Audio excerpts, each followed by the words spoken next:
Bom, você não respondeu minha pergunta se namorou ou não namorou, depois a gente vai descobrir isso e vou contar pra vocês em off.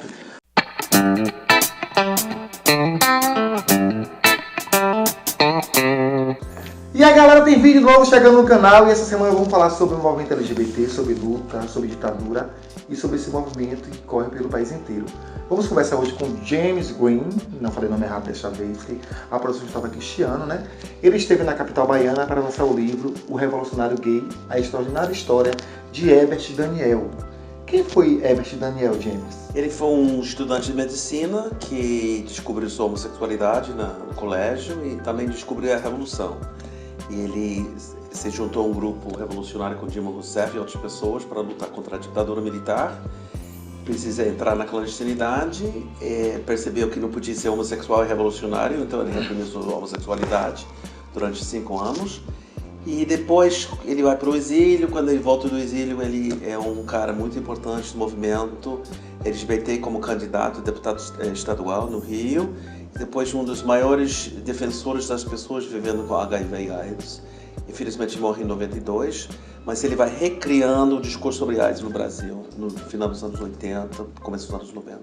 Além de falar sobre Herbert Daniel, o James também foi um dos fundadores do grupo Somos, fundado em 1978, o primeiro grupo de afirmação LGBT no país. O grupo surgiu após a publicação do Lampião da Esquina. Mas o nome Somos também é homenagem à publicação do movimento LGBT argentino de 1971 a 1976. Queria saber de você um pouquinho como surgiu essa ideia de fundar esse grupo e quem fazia parte do grupo Somos. Quem fundou o grupo original foi o João Silveira Trevisan, hoje em dia um grande escritor que mora em São Paulo.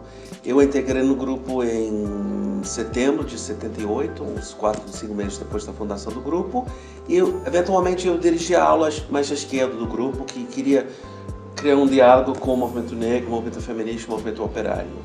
Inclusive que em 80 nós organizamos um grupo de gays e lésbicas a participar no 1º de maio de 80, durante a greve geral do ABC, para dar solidariedade com os trabalhadores e também reivindicar a questão da discriminação do trabalhador e trabalhadora homossexual. Quando a gente fala de movimento LGBT, a gente tem como referência muito na Bahia o GGB, que é o grupo gay da Bahia, e tem tantos outros grupos no país. Como é que você hoje enxerga esse movimento LGBT no país, com esses adventos das redes sociais, com essa relação partidária que os movimentos se criaram no Brasil hoje? Como é que você enxerga? Não, são duas questões. A primeira, tem que reconhecer a importância fundamental de pessoas como Luiz Motti, que fundou o GGB, que conseguiu manter sua organização ao longo dos anos difíceis às vezes. Mas o que tem hoje que é mais interessante sobre o Brasil é a diversidade das atividades sobre a questão LGBT. Tanto programas como o seu, que vai divulgar as ideias para um público amplo, quanto organizações diversas, coletivos, movimentos sociais. Ontem eu estava conversando com as pessoas da Casarão da Diversidade aqui em Salvador e como eles estão logrando ter um diálogo com movimentos sem terra. Uma coisa inconcebível 10 anos atrás. Você a possibilidade de um diálogo com pessoas LGBT, com pessoas de origem camponesas que estão na terra, no rural, para entender essa nossa situação e a situação deles. Então, essa diversidade que tem hoje em dia, eu acho que é uma peça-chave para conseguir expandir as ideias nossas na sociedade brasileira. E como é que nasceu a ideia de escrever um livro sobre Herbert Daniel? Eu sentia que ainda falta referência de pessoas que conseguiram integrar sua vida homossexual, sua sexualidade, com uma tentativa de transformar a sociedade como um todo. Então, Daniel era uma pessoa que sonhava primeiro na Revolução Socialista, a transformação social do país. Ele sentia que ele tinha que reprimir a sua sexualidade em determinado momento, mas depois ele tentou integrar esses dois lados dele. Seu lado de desejo, de amor, de sentimentos românticos e a sua intenção de transformar o país e fazer um Brasil mais justo, mais igualitário. Ele foi um dos candidatos que liderou o movimento político como o primeiro candidato LGBT a tentar uma vaga no cenário político do Brasil. E hoje no país, infelizmente, nós só temos o Jean Williams e a Érica Cocaia, que está em Brasília também. Como é que você enxerga essa questão dos movimentos sociais quando a gente fala de política, né, de representatividade LGBT dentro do cenário político no Brasil? Eu acho que os movimentos sociais são fundamentais para pressionar o Congresso, pressionar a sociedade a mudar. Mas se não tiver representantes no Congresso, a gente está se debilitando. Então, pessoas como o Jean Willis, que eu particularmente considero ele como herdeiro político do Herbert e Daniel são fundamentais, não somente levantar legislação e propor novas leis, mas também enfrentar a direita conservadora, as igrejas evangélicas pentecostais, que estão levando uma campanha brutal contra a nossa existência nesse momento. Então, pessoas como John Willis é uma frente entre várias frentes da resistência contra esses setores conservadores que estão querendo acabar com todas as nossas conquistas dos últimos 40 anos. Você está correndo o país para lançar o livro em outros estados, e o livro ainda já acabou de sair do forno e já há burburinho de que você vai fazer um filme sobre o Herbert Daniel, né? Eu espero fazer isso. Como é que está essa história do filme?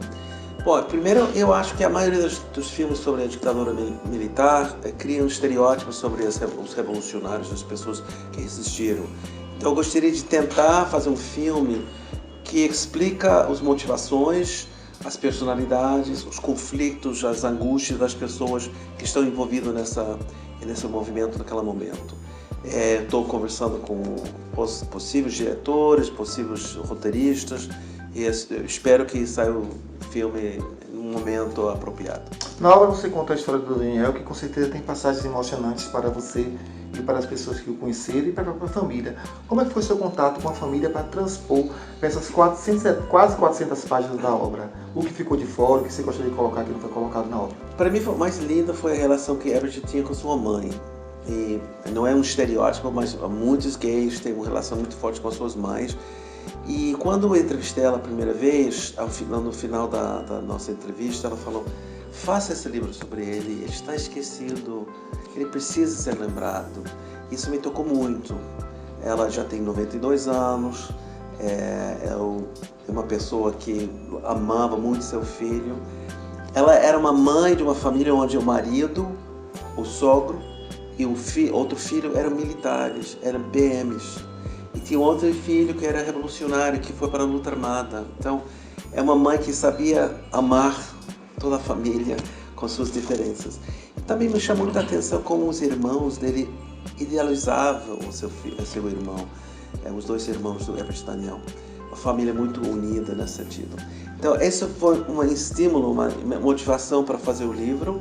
E eu tinha muita sorte de entrevistar mais de 100 pessoas que conheciam ele ao longo da sua vida. E com isso eu consegui construir uma narrativa bonita. Eu espero que as pessoas vão gostar do livro. Tinha que deixar muito para fora, porque na verdade eu não queria fazer um livro de 600 páginas, que tinha medo das pessoas não querendo ler um livro desse tamanho. Então foi necessário cortar.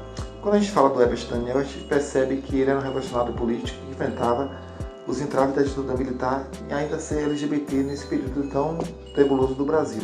Nós vivemos hoje num país onde, em 2017, 445 LGBTs foram assassinados, segundo os dados do Grupo Gay da Bahia, no site Que a Homofobia Matou Hoje. Como é que você percebe hoje essa questão da criminalização da homofobia no país? Que a Marta Suplicy iniciou esse processo, que o projeto de lei dela foi arquivada, que nós estamos há mais de 20 anos nessa labuta e a gente não consegue ainda aprovar a criminalização da homofobia no país. A que fatores você atribui essa resistência? São dois fatores. Primeiro, eu tenho uma certa dúvida sobre essa legislação, porque não entendo o que é criminalizar a homofobia. Eu acho que você tem que criminalizar qualquer assédio à pessoa, assédio moral, assédio físico, até assassinato, punir essas pessoas. Para dar um exemplo, que não é permitido esse tipo de assédio moral ou físico. Criminalizar as ideias, as falas das pessoas é mais complicado para mim, mas eu sei que existe essa proposta de legislação. Agora, por que não está conseguindo ser aprovado? Porque, infelizmente, paralelamente, o movimento crescente de mais liberdades, mais visibilidade, mais possibilidades de casamento, parcerias, tudo isso, está uma onda conservadora, não somente aqui no Brasil, mas mundialmente, contra as conquistas das mulheres, dos negros, e dos trabalhadores e os homossexuais, pessoas LGBT. Então é uma dinâmica muito complicada, na medida que estamos mais visíveis, mais vulneráveis estamos, e mais a direita quer acabar conosco. Agora falando de amor e luta, que também é uma história de amor e de luta, essa obra do Daniel e a sua relação com a família dele, também corre uns burburinhos que houve um romance seu com Dilma. Me conte aí se é verdade, é boato, ela se encantou com seus olhos verdes. Olha, eu sou 100% gay, não rolou um romance. Mas gay pode beijar a mulher? Eu beijei ela... beijou, tá vendo, minha gente? Beijou Dilma, viu? Não. Mas não, eu a conheci quando ela já foi afastada da Câmara de Deputados, no Palácio do Alvorado. Eu fazia parte de uma campanha internacional para a defesa dela. Mobilizamos acadêmicos e intelectuais nos Estados Unidos contra o golpe. E eu também queria entrevistá-la para o meu livro. Eu não tinha acesso a ela quando ela foi presidente, né? Muito ocupada. Então eu fui para o palácio e depois de uma cerimônia, eu falei com ela que eu tinha escrito um livro sobre um amigo dela. Ela ficou totalmente impressionada. Herbert Stein era muito importante para ela, eram amigos. Inclusive, aqui no momento, o Herbert Stein se apaixonou por outro companheiro da organização, estava apaixonado por esse jovem, bonito, gostoso, e não sabia o que fazer. Ele não se sentia bem, se sentia um pouco gordo, feio. Então ele foi falar com a Dilma: o que eu faço? Fala com ele. Fala com ele mesmo, seja direto. Eu acho que é o estilo dela, né? Eu acho que a Dilma é uma pessoa direta. Então já com 17 anos ela era uma pessoa direta.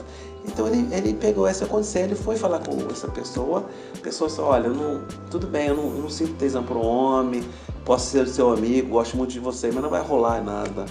Ele fica acabado com isso, ele chorava, sentia mal, foi falar com Dilma. Dilma foi a pessoa que deu muito apoio a ele.